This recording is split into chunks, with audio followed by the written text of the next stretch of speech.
نور في الظلمات أنسي في خلواتي، يا سعدي وهنائي القرآن حياتي.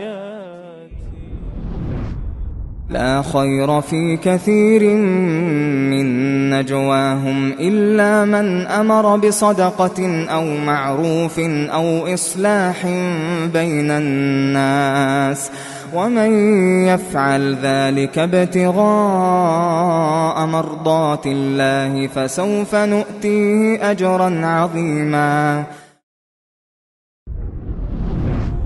در بسیاری از نجواها و سخنان محرمانه خیری نیست مگر کسی که به صدقه یا کار خوب یا اصلاح بین مردم فرمان دهد و هر کس برای طلب خوشنودی الله چنین کند به او پاداشی بزرگ خواهیم داد. نور في الظلمات أنسي في خلواتي، يا سعدي وهنائي القرآن حياتي.